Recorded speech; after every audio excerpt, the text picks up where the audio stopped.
Norman Parke with us today on Fame MMA 5. Hello. What's up, Shimano? Your Polish is getting better. It's tough, still tough. I'm living with a friend in Poznan and he's teaching me some words, but it's very hard, you know, very, very hard. But maybe next time, maybe in a couple of years' time, I'll be able to come to you and just full sentence. Last time I met you on Fame MMA 4 and you said you will start training in Poznań.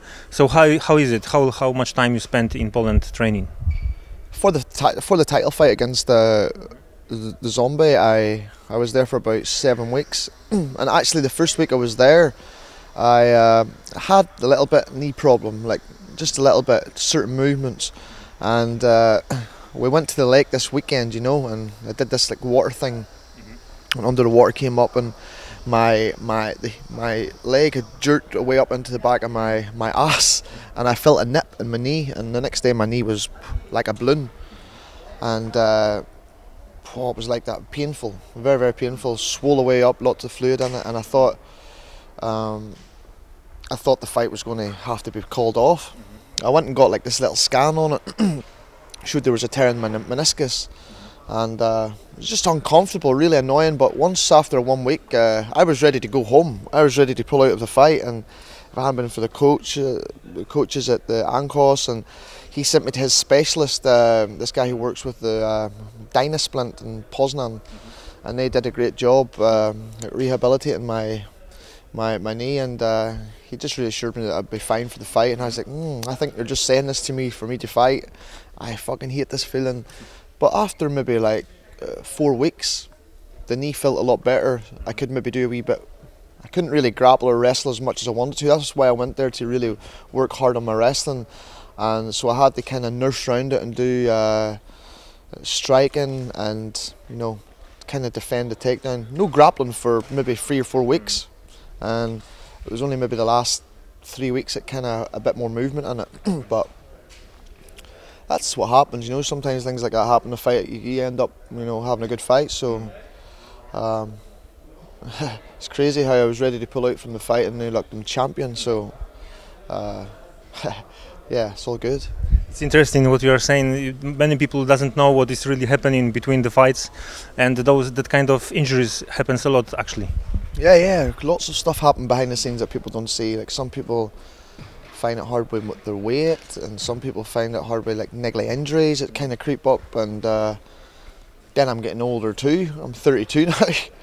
I need to just keep stretching and stretching and stretching every day. I need to stretch, and yeah, but you have to look after the body. When I was younger, I never had these problems really. I kind of sort of had a knee problem from judo, my judo days, because you're always dropping onto your knees with certain techniques. And I remember my coach saying, the judo coach saying, one day you'll see whenever you're waking up and you're like, oh, my back, you know, I feel like an old man, need some oil sprayed on my joints.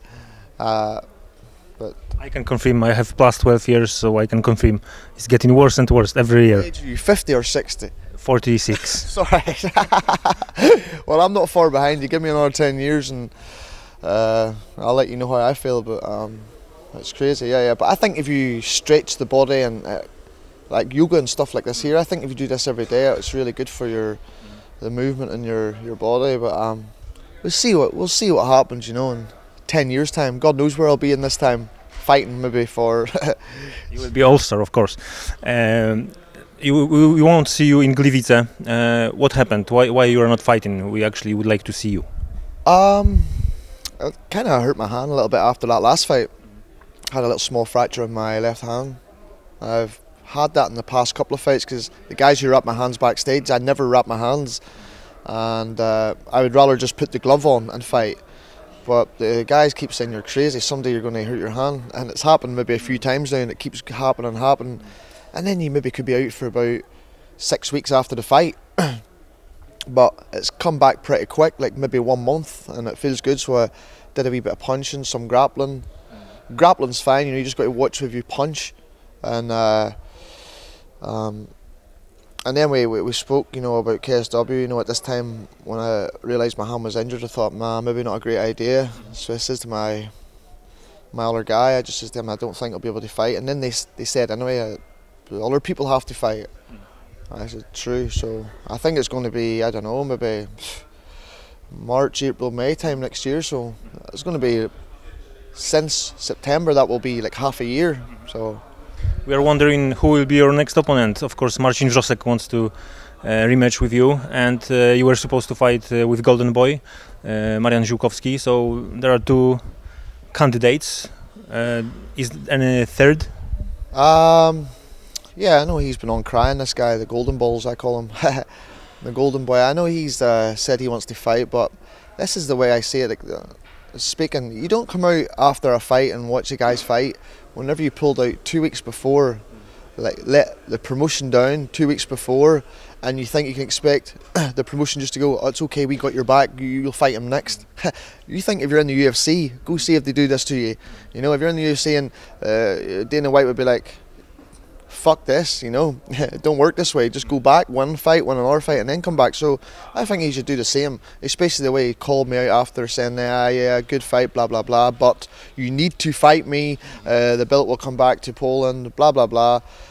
I know it's really not him, it's his manager put him up to that there, you know. So he's I think the Zombie deserves the rematch, you know, and I like him too, so I'd offer the fight to him first. So I already said that to KSW. I says, you can talk with this guy all you want, but I says the Zombie deserves the rematch, and if not, then fuck it, fair enough.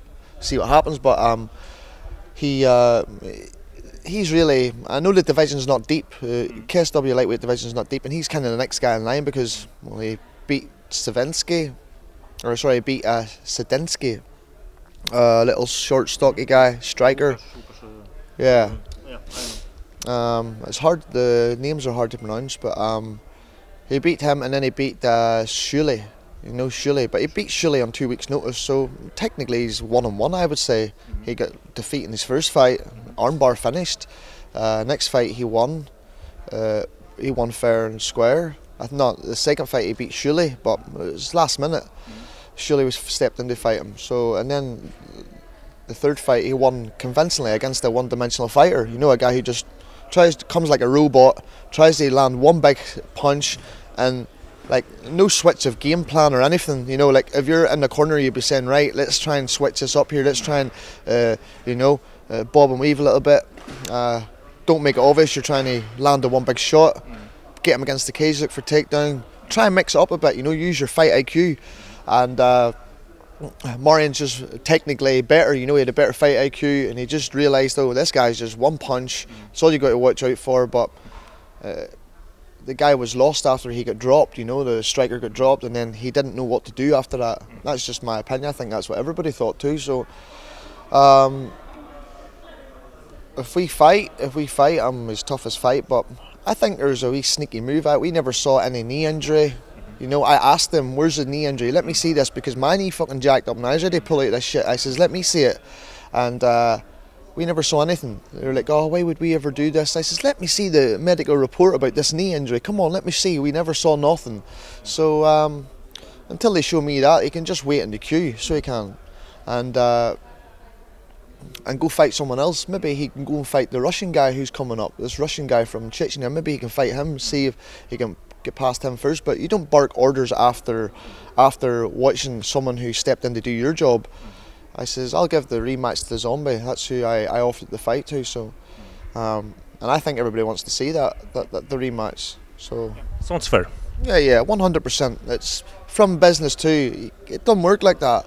Oh, it's okay, darling, you know, it's okay, let your little knee heal up a little bit, you know, go grease it up a little bit and come back, and we got your back, you know.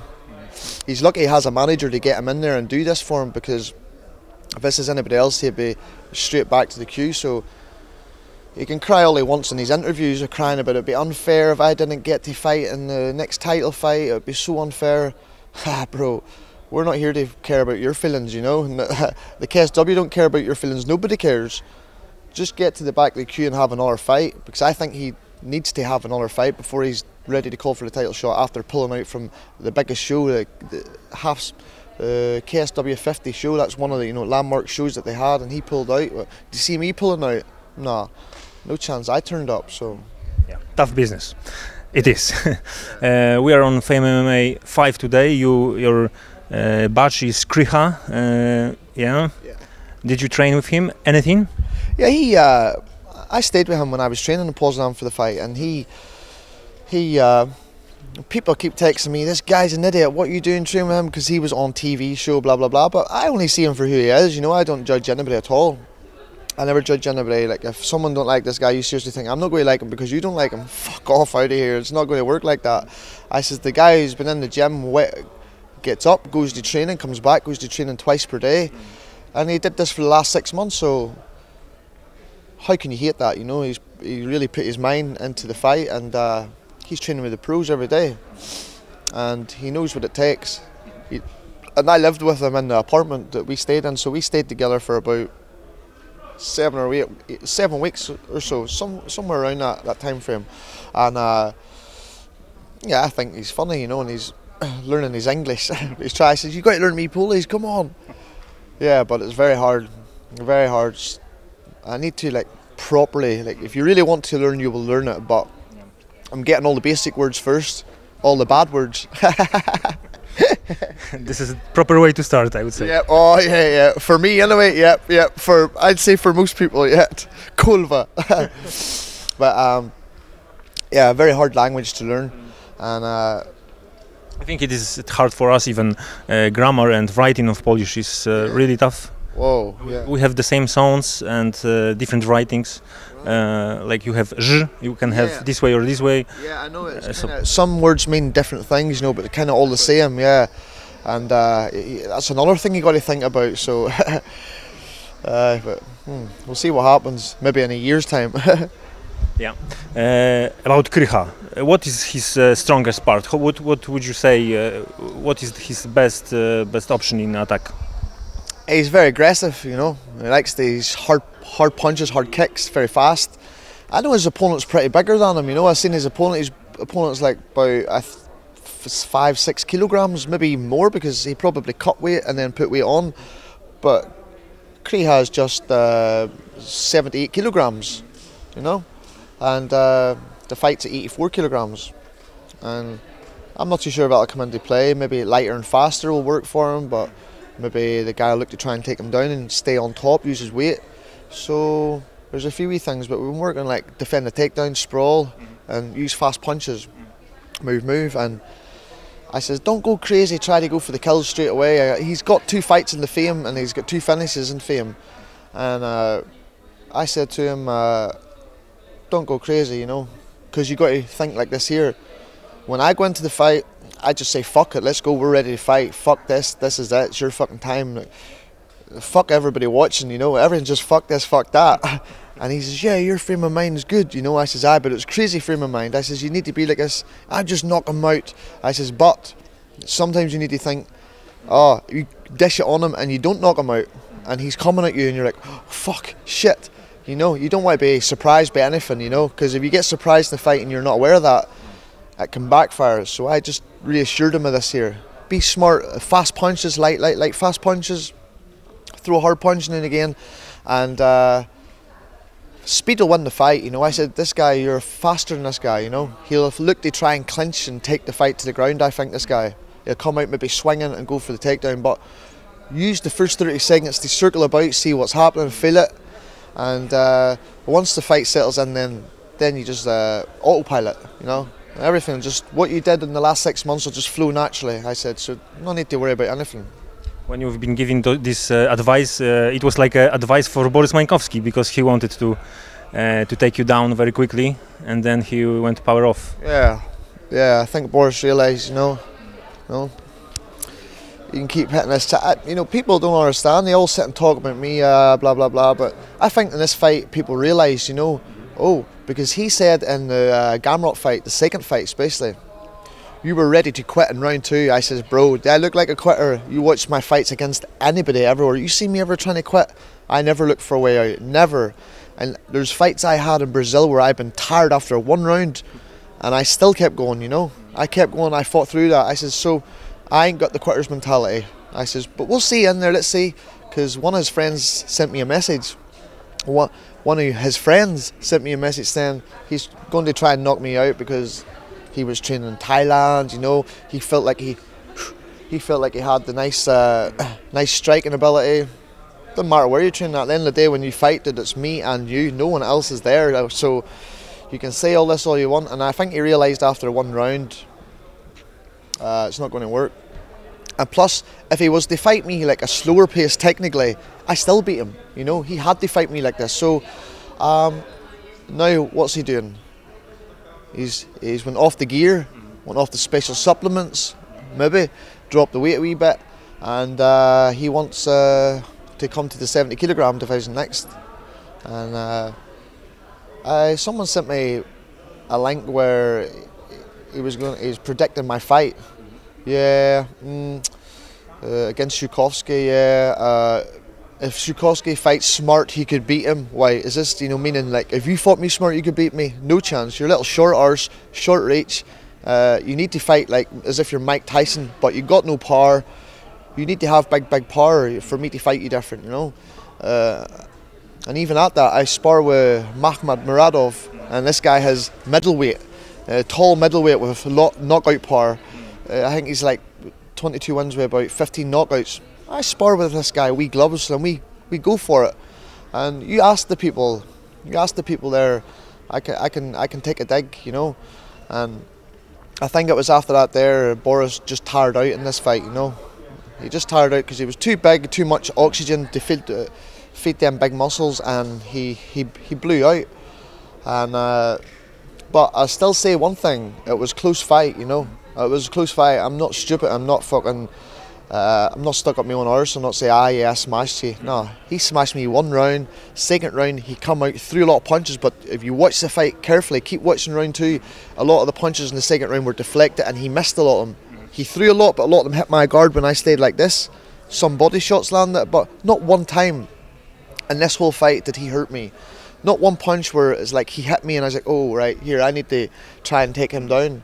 And the second round, he was doing good at the start, and then I take over. Maybe 3 minutes in the second round, and then all the third round was me. He was done by then because he knew it was just a 3-round fight. If we fight for the title and he was like this, he knows he's dead meat in the fourth round. He would have died in the fourth round. So I seen him a couple of times when I was in Poznan. I just kind of waved at him. He waved back. Seen Gamrot, hello. He's a bit more arrogant, you know. Can't really stand that guy, but I don't know what the plan is with him or what he's doing, but I don't need any of them. I'm the one on the 5-fight win streak. If they want to come and fight me, I'm here. You know, I'm here. I'll be waiting anytime. But Boris is fighting. He's fighting 2 weeks' time against this guy. And I was chatting to someone, and he said, "Yeah, Boris, easy win, no problem." And I just sit and think to people, what the fuck are you talking about? How can you just sit and say this fight is an easy win? This guy's fighting, right? This boy's got, I don't know, 60 fights. Vaso or something. Yeah. That's another idiot. I don't like this guy too, you know. This guy's run his mouth about me also. I says, you know, this guy's got experience. He fights a bunch of cans wherever he lives from, I don't know, a bunch of bums that are one win and about 20 losses. And then when he steps up to fight someone with a decent record, he crumbles and hides and gives up. Like on Bellator, he got crumbled against that Russian dude. But that guy, that Russian's a tough guy, I'll admit that. But like when he fights all these other guys who are like losing records, if you look at his whole record, the wins he has, they're all guys against losing records. And but he's dangerous, he's vicious, he's got hands, so yeah, he's crazy. So Boris needs to be aware, because for Boris it's more in here than anything else. He needs to have strong mind, and